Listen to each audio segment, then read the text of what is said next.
All right, so a couple of things real quick before I launch into this. I'm going to assume that most of you have, or at least vaguely familiar with, setting up an AWS account. I'm not going to walk through the creation of an account.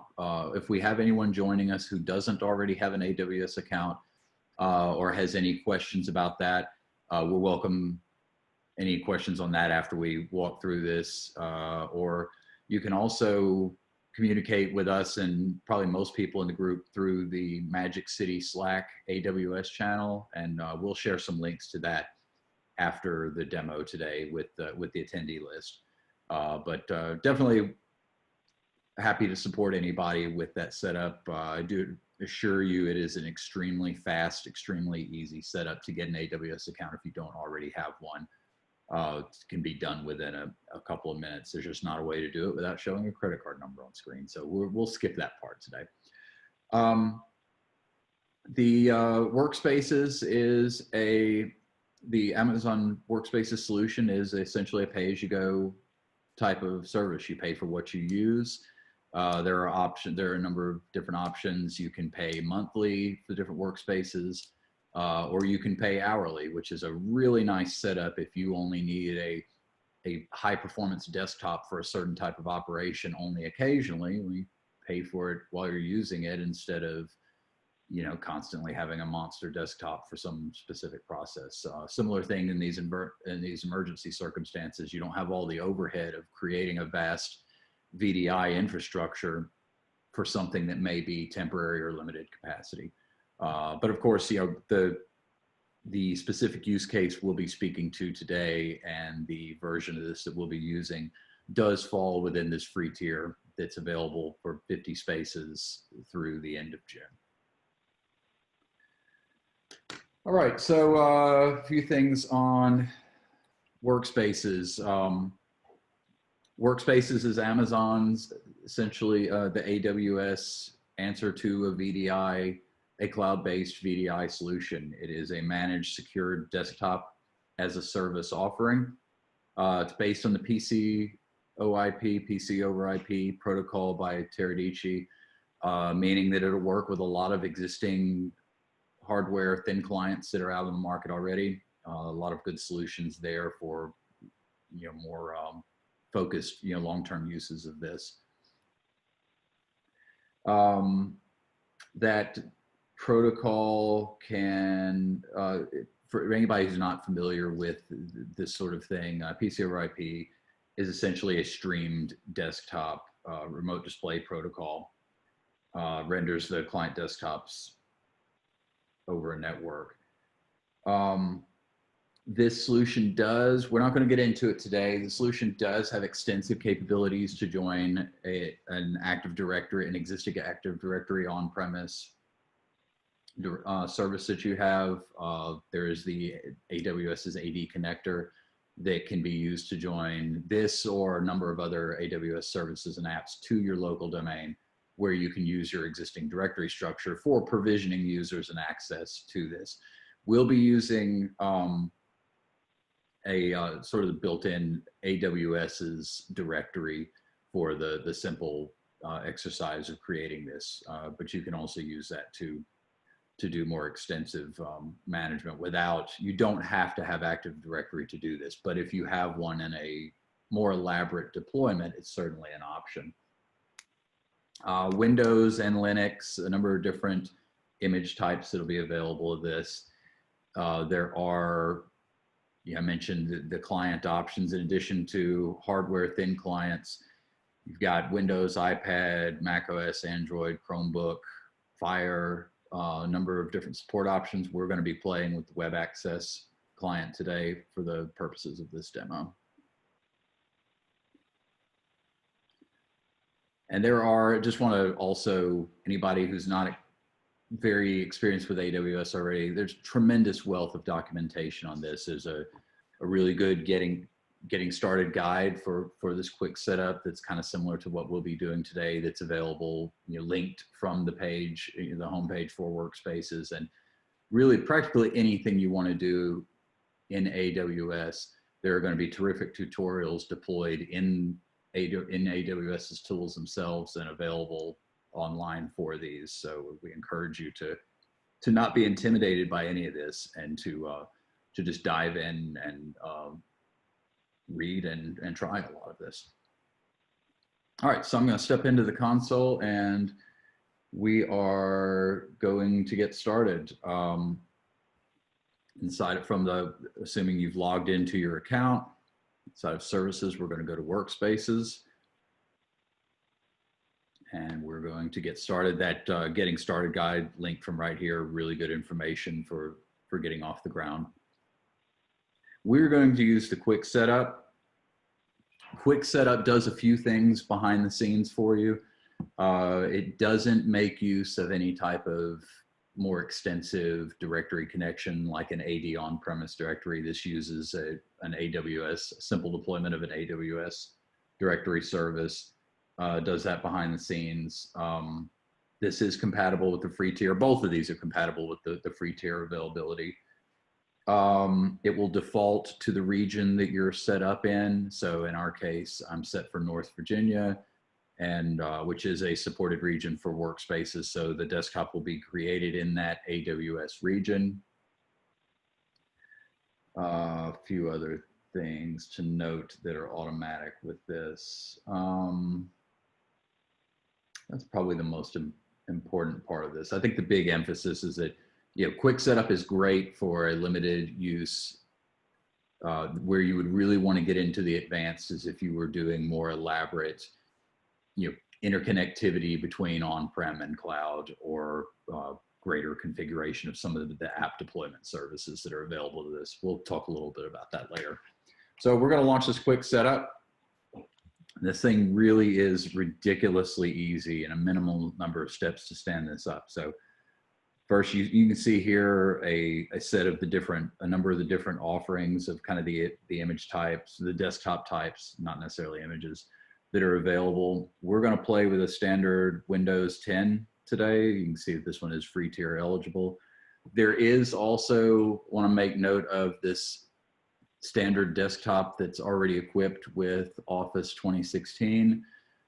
There is an additional fee for that accommodates for the licensing, Office 2016 licensing built into this. So for anyone who needs to deploy a desktop that doesn't already have 365 or their own licenses for this that are readily available, this would be your option, is to stand this up with one of these. But again, note that that's a paid tier because of the addition of the Office licensing.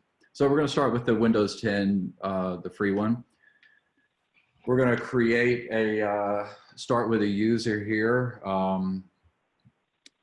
We're going to play around with Silicon Valley here a little bit.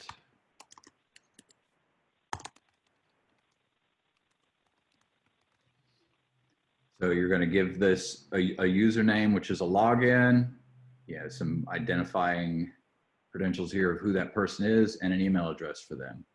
And then you're going to hit Launch Workspace. You could create additional users for this desktop if you wanted to. We're going to keep it simple, one person desktop here. And at this point, that's it. It's launching a desktop. This is about a 20-minute process for this to happen. So I'm going to cheat and jump into another window where I've already created one of these, or a couple of them actually. So we've got Gavin Belson and Lori Bream's desktops here that are already spun up in another account. Back over here in the one that is creating, it takes a while. It's establishing, provisioning this machine. Behind the scenes, it created a directory, or it's creating a directory inside of Amazon that will house all of the users that you create and that you can provision for this. It'll start creating that desktop over time, and eventually it'll pop up in here with a number of different status indicators. So once that's created, it's going to look like this. You would see one or more of your desktops available on this screen. You can navigate around everything on the left here. The directories, of course, is the directory it creates that houses all of your users and controls access to your desktops.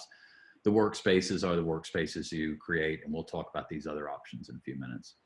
Hey, So, Jeremy, yes. I think you're pointing to a screen that you're not sharing. Oh, Just a my mistake. Yeah, let me, thank you. Let me just share my whole desktop. That'll be a little bit easier probably. Okay, can everybody see both windows now? Yes, we can. Okay, great. Sorry about that. All right, so so you can see here that we've got the two created desktops. So what you're going to do once the desktop moves to a status of available, we're going to expand this. This gives you all the information about it, including what you'll need to log in. Since I'm going to be using the web client, there is an additional step involved with configuring this for the web client. We need to go into, I gotta remember where it is.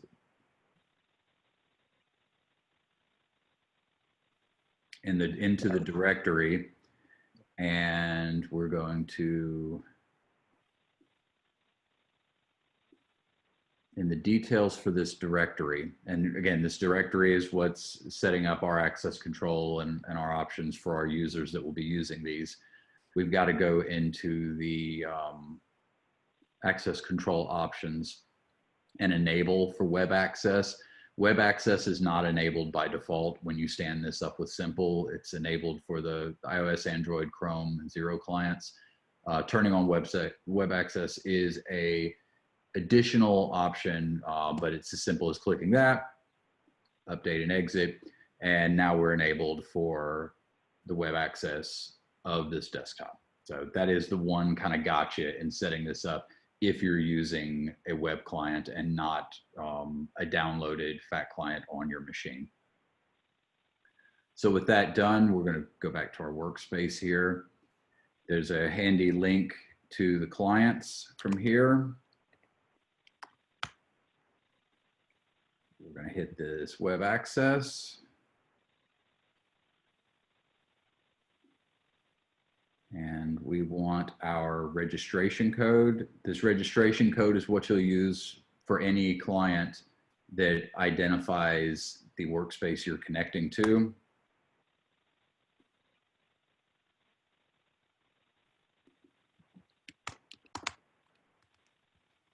And I neglected to create a password for Lori. So what happens when you sign up a user, they receive an email message with a link to create their password. So you see here that this was sent over for Lori. She would come to this link, choose her new password.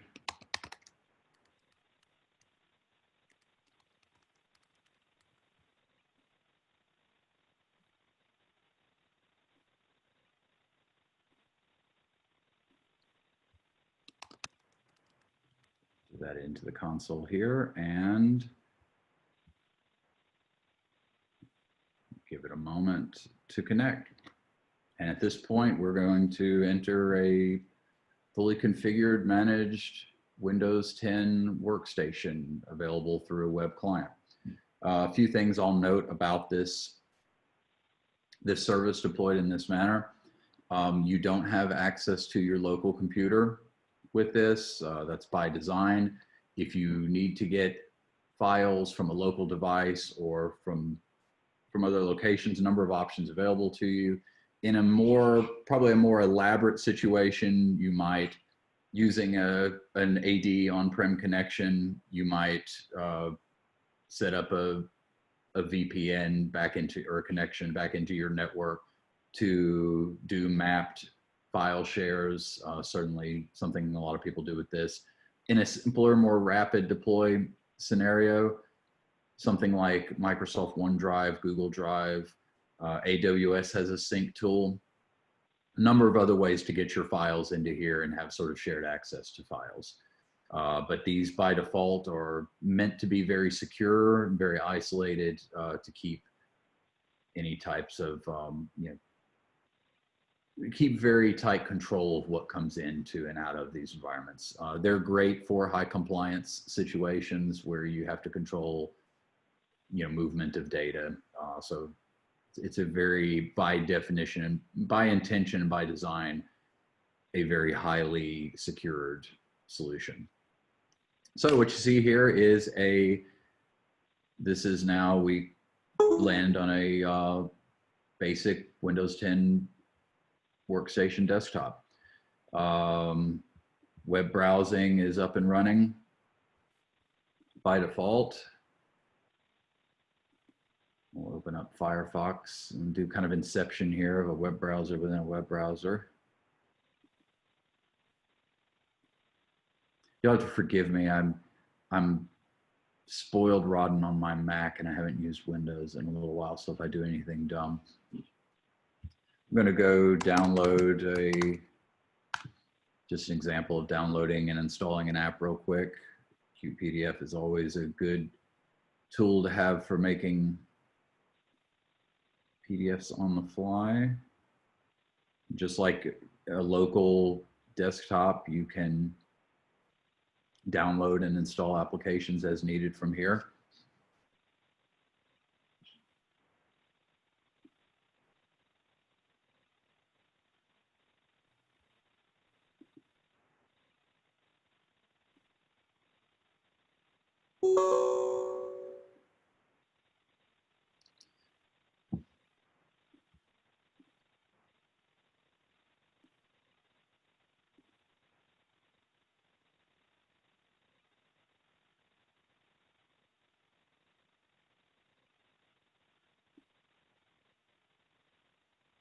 So a few other things to note. There's a number of really good application deploy capabilities or options for you here. You can obviously download and install any software that's out there that you need.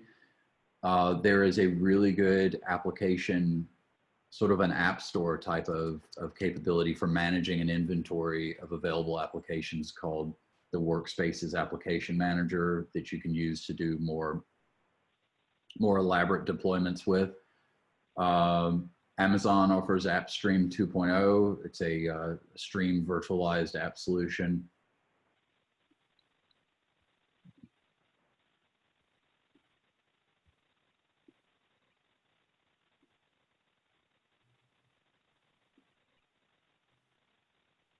All right, so we have installed QtPDF, and you'll see now that the QtPDF writer is installed in this desktop. So again, the very quick stand up.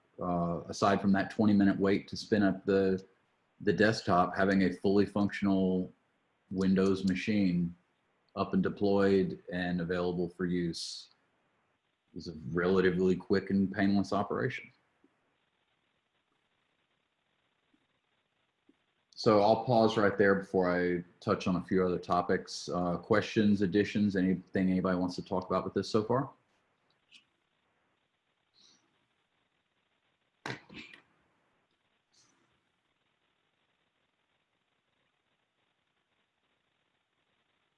So something else I'll note is, especially if you had a situation where you wanted to deploy a number of these, there's a templating sort of solution available using what are called images and bundles, where if you were to configure this desktop, say with your working environment, you've identified 9 critical applications and configurations you need for your team. You would go into this desktop. This is one of a few ways to do it. This is probably the simplest way without learning other technologies. You could go in, install a number of applications to this workspace, and then back from your console here, from this workspace, we could create an image. Creating that image, it's just like behaves just like a physical ghost or a disk image that you would make of an on-prem workstation. based on that image, you can then spin up additional workspaces. So we could do all the work of configuring and installing the app set, the necessary workflow app set of a given example user within a team, and turn that into an image in a bundle, and then deploy 20 clones of that workstation, all provisioned to different users, so that you've got a really rapid way to give everybody on a team the same working set of applications and configurations if you needed to. The image process is slow, so I'm going to cheat and just show where there's already one created. You can create an image based on a current state of a given workspace. With that image, you create a bundle. And JP or Zach, jump in if I'm misrepresenting anything here, because I'm not. I've only done a little bit of work with the bundles. But that image, from the image you create a bundle where you're corresponding that image with a given set of machine parameters. What's the OS? What's the available memory, and so forth. And then from there, you can launch additional workspaces. You choose your directory, which defaults to the one that it created for you. And you would create another user here. So I'm not sure that's how to spell his name, but and I don't even think he has a last name. I don't think, or at least we've never known it. So we would create an additional user.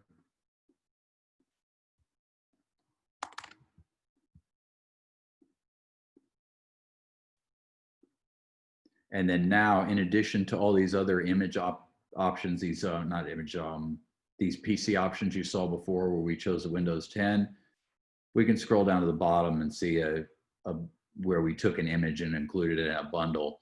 And what we would do is create any number of new desktops using that bundle. And now you've got a fleet of desktops that all have a matching configuration based on that first sort of prototype that you use. So again, the idea in the use case here is, when approaching a business continuity situation or a disaster recovery situation, what you're looking for are the most essential apps that your team need. And I would even go beyond that to prioritize apps that aren't web-based already. Any installed proprietary applications that you have, anything with more strict license controls, anything that you have to install locally on a machine that's part of your essential work functions. Identify those apps, do that, configure, build that prototype image with those apps on it. Anywhere that you can use web-based apps, continue to use those just to sort of lessen your transition effort. But once you've established that core set of apps in a prototype form for that team, you would use these bundles to now create a very manageable fleet of similarly configured machines. And hopefully this is a good option to get a number of people very quickly into a remote desktop, remote work situation.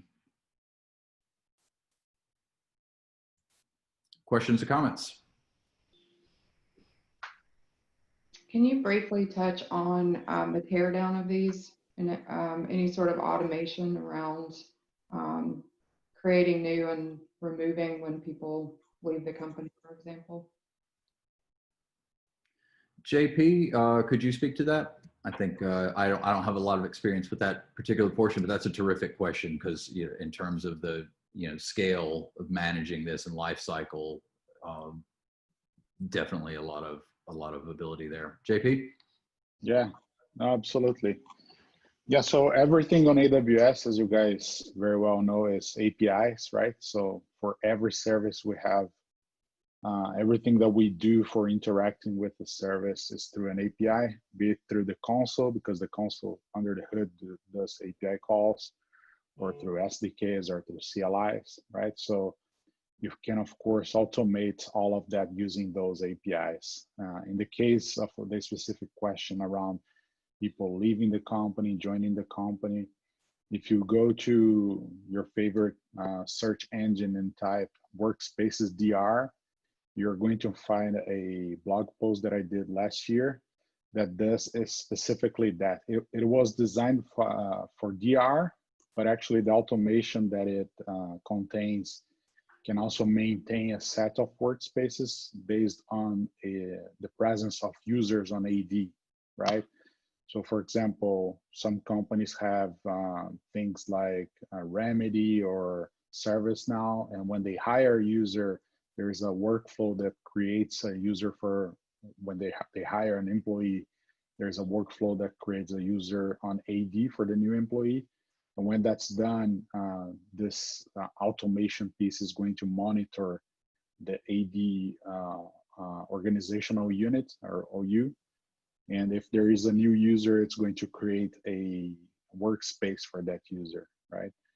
And in the same way, when you take a user off that OU by deleting it or moving it, the automation will destroy their workspace per se, right? So there's other approaches to automation. There's another blog post that I did maybe 2 years ago, which uses Amazon Lex, which is a platform for building chatbots on Amazon. And the chatbot interacts through Lambda with the APIs, and you can ask the chatbot, verbally or through a web page, right, by typing information, to provision workspaces, to terminate workspaces. You can describe the workspaces that you have. So there are multiple ways for you to do that. And the core of everything is, of course, the APIs. Does that answer the question? It does, yes, thank you. And I'm very new to the AWS space, so sorry for those of you that knew that already. No, that was a great question. Same thing with API in terms of templating. So templates that we've already built out. We have a complex organization. It's very difficult sometimes to standardize on an image. So we certainly have a huge repository of different images based off of what the user is hired in for. So I would assume that from what I'm seeing, it looks like those things are ingestible into AWS so that we wouldn't have to rebuild all of those images from scratch and then use one that's been inherently built in AWS. Is that also correct? What are those images built in today? You're using SCCM or? Yes, SCCM. Yeah, so if you want to bring your own image, there is a process for that available on Workspaces. There are some, I wouldn't say restrictions, but some, prerequisites that you need to have. And if you look at those images that we have there that are being shown on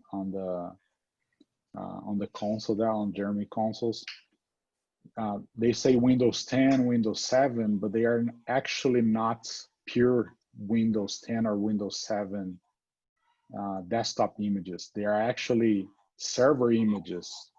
In the case of Windows 7, it's Windows 2008 R2. In the case of Windows 10, it's Windows 2016 with the desktop experience enabled, right? They're not native desktop images, and that's because Microsoft does not allow AWS or any other provider to sell desktop images on multi-tenant hosts or multi-tenant hardware, right? So all those instances, they are under the hood, they are all EC2, right? Which have they have a control plane and a wrap around it to make it a managed desktop solution, which is Workspaces. But they're all EC2 and they run on multi-tenant hosts, or hosts that have total isolation on the hypervisor layer between customers' instances, but they are hosts that have a lot of images from a lot of different customers, right? They're not just your images or just your instances.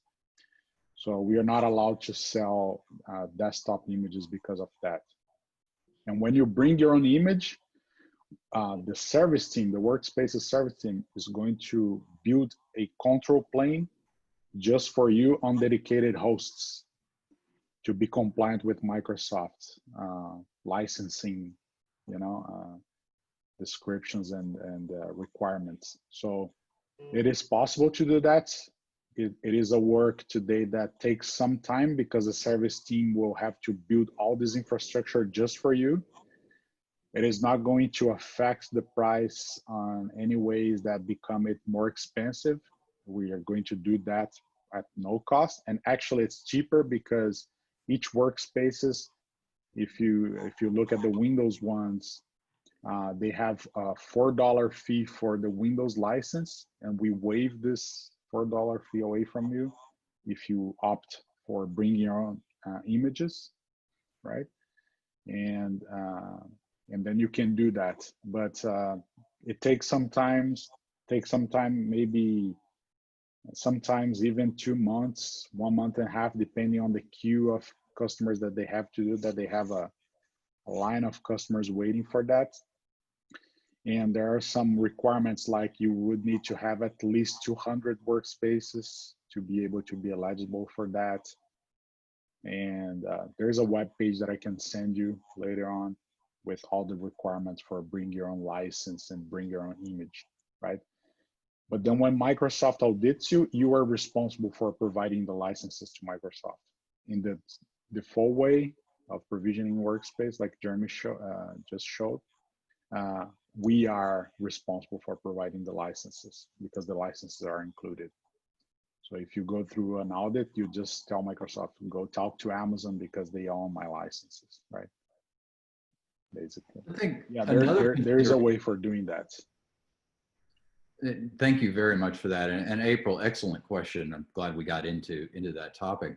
I think another way of looking at it too, outside of the image, and I'm not sure how far you all have gone down this path, would be within SCCM, instead of specifically managing users' app sets by image, having the SCCM packages of those apps, or app sets based on packaging of the apps that you could deploy, using SCCM's individual app packages. You with AD connectivity and with this solution connected into your network. JP, correct me if I'm wrong here. I would imagine if you're into the network, you could use SCCM to deploy your packages onto these workspaces. Is that a capability? It looks like I saw that, but I haven't done it myself. No, yeah, absolutely. Most enterprise customers, I would say, they use SCCM for managing workspaces. One of the public customers that I can mention is Johnson & Johnson. They have around 225,000 workspaces actually running today, and they manage all the workspaces software delivery through SCCM. There are other tools that can do that. I think Liquidware Labs is a very good partner from AWS, and they have another very good tool for doing that. You can use also root policies, right? Some companies, they have just a web portal with all their approved software, and the users can themselves, in a self-service way, you can choose the tools and install it by themselves. And that's how most customers do, most enterprise customers, as Jeremy mentioned, they use SCCM. Basically, you can view the workspace in the same way that you view your current desktops. You can manage it in the same way that you manage your current desktops, basically. The only difference is that the control plane and the infrastructure to provision the workspace is managed by AWS.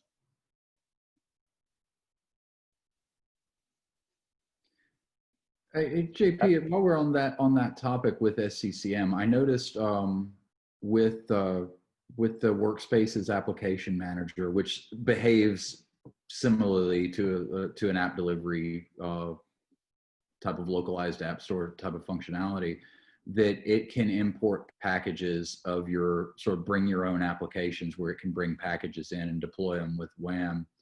Obviously Wham's a little bit more deeper topic that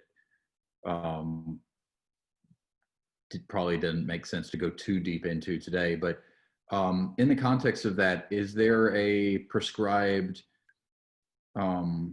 migration path of taking a package designed for SCCM deployment and migrating that into Wham or into another tool that has good native support in this, for a situation maybe where somebody doesn't have their environment, their on-prem environment and their existing network tied into the cloud? Because, you know, to really get value out of SCCM in this situation, you would have to establish that tie between the VPC, I would imagine, and that on-prem network. But without having a good setup to use your existing SCCM, could you migrate any of your SCCM packages into something like Wham? So SCCM, Wham is a tool that is designed for small implementations, you know. So if you have 10, 20 workspaces, I would recommend you to use Wham. More than that, I wouldn't, being very honest with you. It is a tool really designed for small implementations. It's nothing comparable to SCCM. So first, there's no migration tool or anything like that. They are totally different tools. And SCCM is really an enterprise grade tool, as well as Liquidware Labs and the other third-party tools. Wham is good for small implementations, but I wouldn't use it for a large corporate implementation with hundreds of workspaces, because I've had customers in the past trying to do that, and the tool is a little bit not that mature yet, to be very honest with you, for those size of implementations. So I would use it for small implementations, for things that are simple, like like you did here with Simple AD and so on. But for corporate and you know, big types of implementations, I would stick with SCCM or Liquidware Labs, or maybe, you know, delivering software through group policies, or using a self-service portal for software, and have your base image with the base software that you need, like your Trend Micro antivirus, your, you know, whatever you need on every image, you can build to the golden image per se, right? That it's going to be attached to the bundle that you use, and then deliver the software that varies depending on the user profile, with SCCM, Liquidware Labs, those kinds of tools for big implementations. Awesome, thank you. Sure. Other questions? Questions, ideas of other use cases, situations that you might find value in this?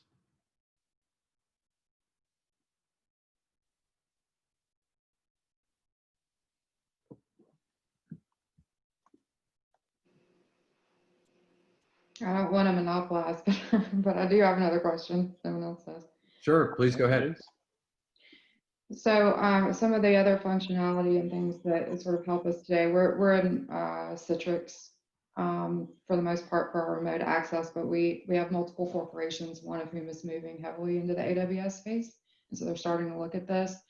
Can you maybe share or point me to some of the security features from this AWS specific workspace, things like impossible travel? I know there's information that we get today that I would just want to understand if we're able to get the same capabilities or more from AWS, and I'm not sure I would know exactly where to look right now. Yeah, sure. So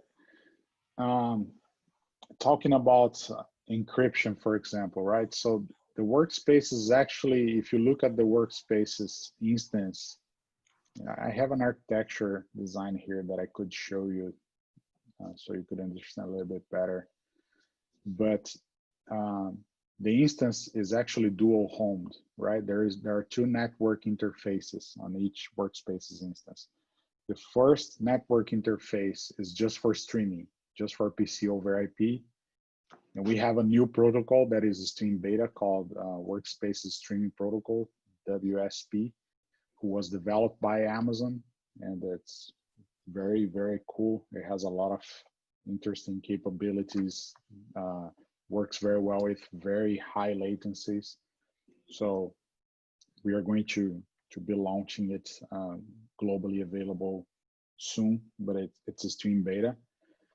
And all the traffic that flows through that internet through that network interface is encrypted with by default with AES 256, right? So all the pixels that are streamed to the client, web client, or the FAT clients that you install on the endpoints, they are encrypted in transit, right? So it's all pixels, no actual data, right?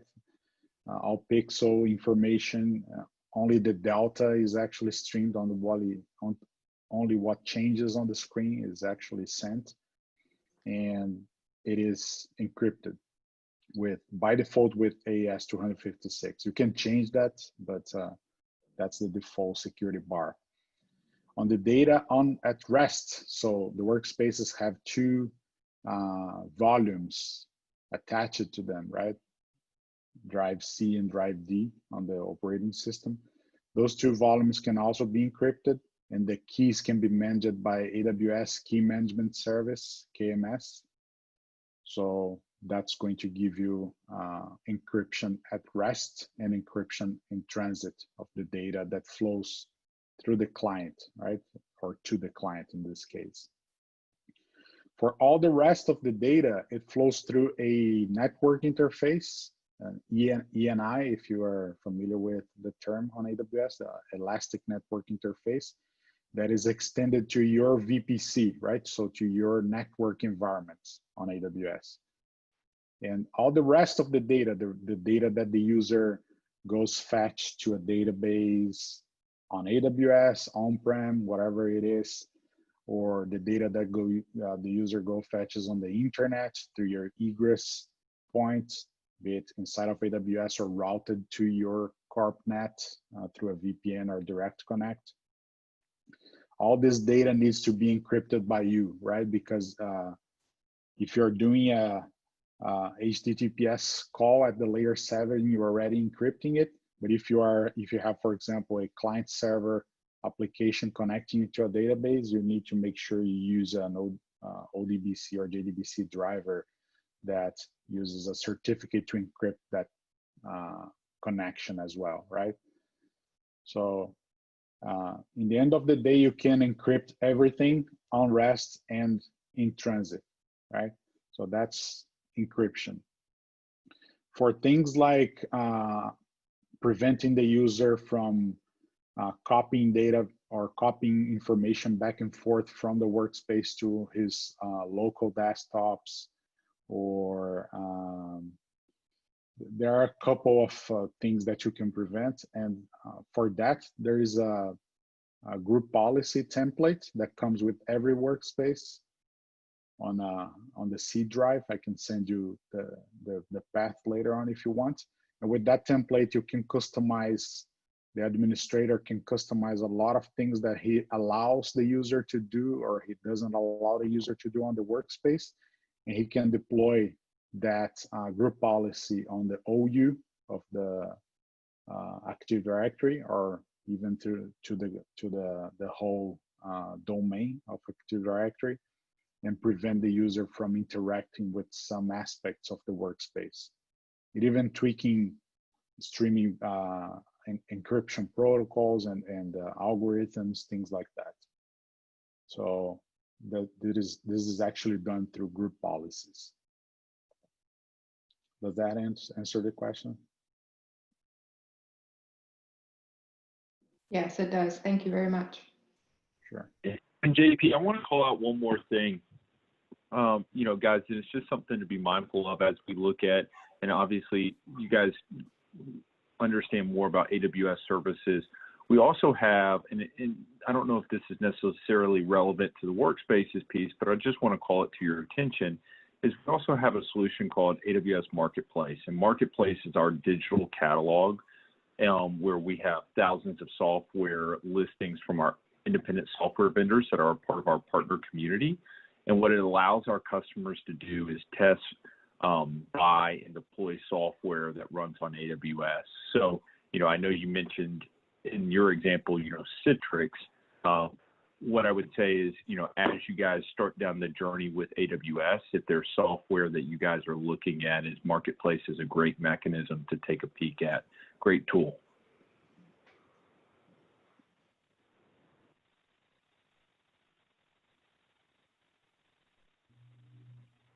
Cool, thank you. So a couple other things I'll note real quick. We focused today on Workspaces, again, out of an effort to hopefully provide some rapid deploy solutions for remote work capability from the desktop standpoint. A few other products, services from AWS that also sort of fit into this remote transition. I've got pulled up on the screen here. Amazon Chime is Amazon's answer to Zoom. Essentially, it's a remote conferencing tool. Amazon Connect, actually, we've used Connect pretty extensively to build IVR capabilities with, but a number of kind of communications and phone-based and messaging tools, really good automation and development kit with that. AppStream 2.0 we mentioned before, that's a streamed application solution, kind of similar to ZenApp. It might be a bad analogy, but it's in that space of taking individual apps without a full desktop experience and streaming a specific app to your users, or making use of a catalog of apps that are already packaged and ready to be streamed that are already native and available in that solution. Another really quick stand-up, within a matter of minutes, you can be using some of the AppStream 2.0 apps that Amazon already makes available. And then WorkDocs. I don't have experience with WorkDocs myself. JP and Zach, this is essentially sort of your answer to like a 365 or Google Docs, right? Like a productivity suite, spreadsheet, documents, slideshows. Is that right? Yeah, it's a collaboration and basically a file sharing tool, right? So with Workspaces, actually, WorkDocs is a good companion tool for Workspaces, and it's very cheap, actually. So if you use, I think it's even mentioning it there on the screen, if you use WorkDocs with Workspaces, you pay basically $1 for 1 terabyte of storage space on WorkDocs. And yeah, it's basically, if you want to do an analogy, maybe Dropbox or Google Drive is a better. So it's more of so it's a collab, not really the app set, but it's a collab. Yeah, exactly. Okay. And then AppStream has a built-in deployment for, I think it's OpenOffice, isn't it? One of the open source Office suites is available natively out of AppStream for very quick deployment. One other thing that's not on these sorry, go ahead. Yeah, actually, AppStream has a demo environment that you can, play with just to see how AppStream works with OpenOffice. But AppStream has an image builder concept where you can install your own catalog of software, and you can, of course, use OpenOffice there. But yeah, the OpenOffice image that you're mentioning actually is the trial that they have available on the console for you to play with and see how it works. And then stepping back into the workspaces, for anybody that needed to deploy a full-blown office, of course, you have the paid version of a workspace desktop that already has Office installed and pre-configured. You could do your own install. 365 for anybody who needs it is also a great solution. With the web access and the capabilities that these workspaces have, logging in and using your 365 existing 365 license is also very available.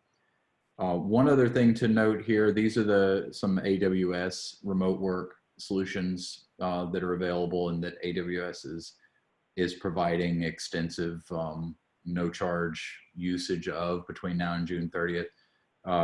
Trend has also extended a similar offer of their worry-free product for securing that can be installed on these workspaces to secure them, also free through that timeline. So anybody deploying this that wants the and just I think the worry-free is kind of a comprehensive security solution. It's got AV, malware, and everything built into it. So you could stand up a free workspace with this till June 30th.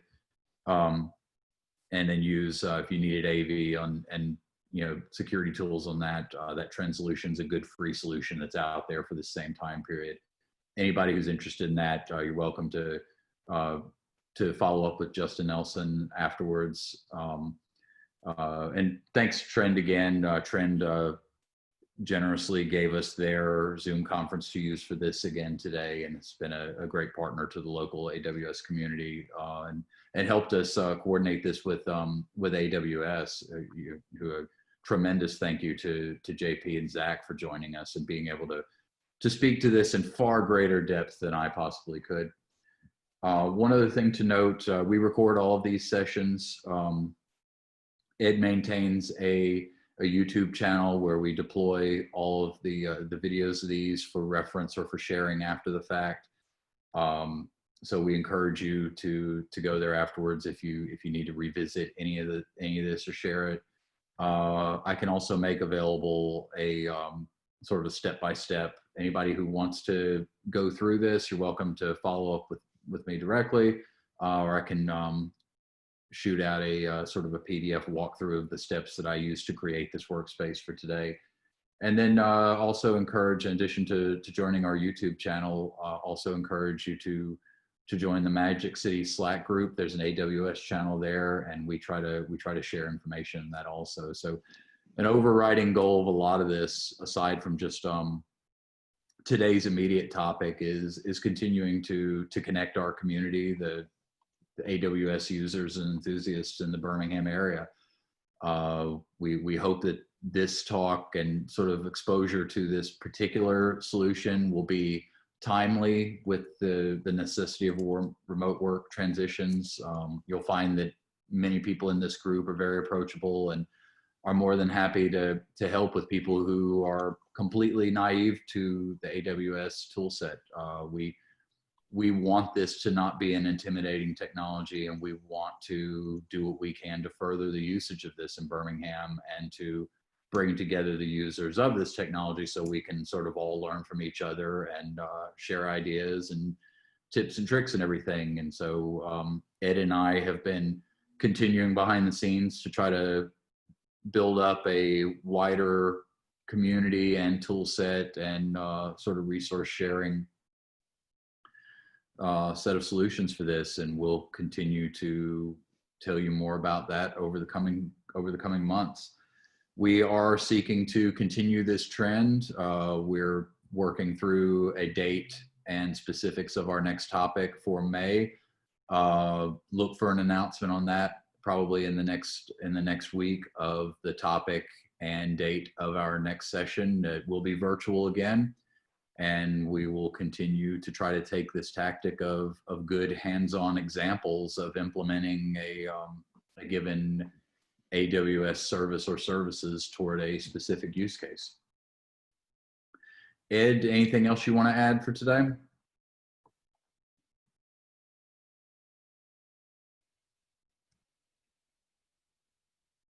Hey, no, nothing from my side. You covered it all, Jeremy. Thank you. Justin, thank you, and Trend, as always, for being a great partner and enabling a lot of this for us. JP and Zach, again, can't thank you guys enough for lending your expertise to this conversation. Hey, Jeremy, Yeah, Can I add one more information before we close? please do. Please do. So the workspace is talking about costs. The workspace has two running modes, as you guys saw during Jeremy's provisioning phase there. One running mode is called always on, where the workspace is always available, is always running, the instance is always running, so the user connection experience is immediate. And on this one, AWS is going to charge a flat fee per month. So when you provision a workspace, we get that flat fee, and that's going to be charged on your regular billing cycle with AWS. And the other running mode is called auto stop. And this one, there is a flat fee, a reduced flat fee, which is which refers to licensing and things on the control plane that we cannot charge by the hour. And the most part of it is an hourly charge. So when the user is actually using the workspace, connected to the workspace, even though the name is auto stopped, it's not actually stopped, it's only in hibernation, right? So the workspace is going to come back from hibernation in 1 or 2 minutes, the user is able to connect, and then we start charging this hourly fee, right? And normally the decision criteria there is, and that's based on a lot of studies that we did with other customers, is normally the break even is around 82 hours a month.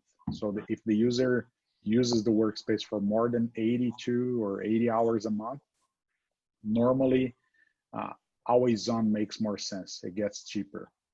If it's less than that, auto stop makes more sense, right? So just wanted to give you guys that information so you are able to make decisions when you are provisioning the workspace based on the user profile, right? And how the user is going to use the workspace. And also, if you, I can add the link here too. There is a solution that one member of our SME team did that's based on Lambda, Fargate, and SNS and some other services that is going to analyze the CloudWatch metrics around that and can take decisions for you around that. So it's going to analyze the user profile. If the user uses the workspace for some days, it is going to have data to make that decision for you.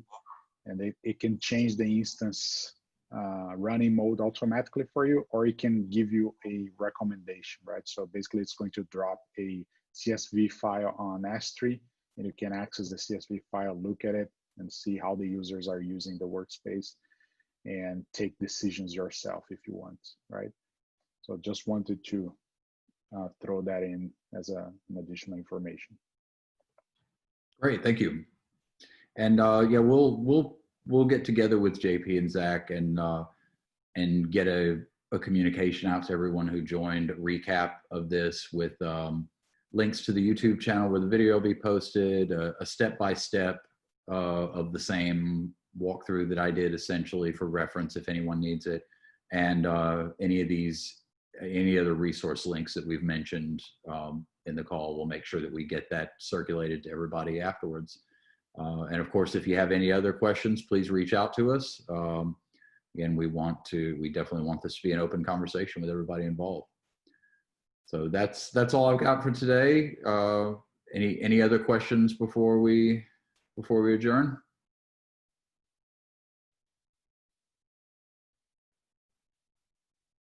All right. Well, guys, thank you all very much. Big thank you to AWS and Trend for their participation, and for all of you joining us virtually. It's terrific to be able to keep the community together and growing and have everybody sort of keeping our momentum and talking each month. So we'll look forward to seeing you all again in May. Everybody take care and stay well.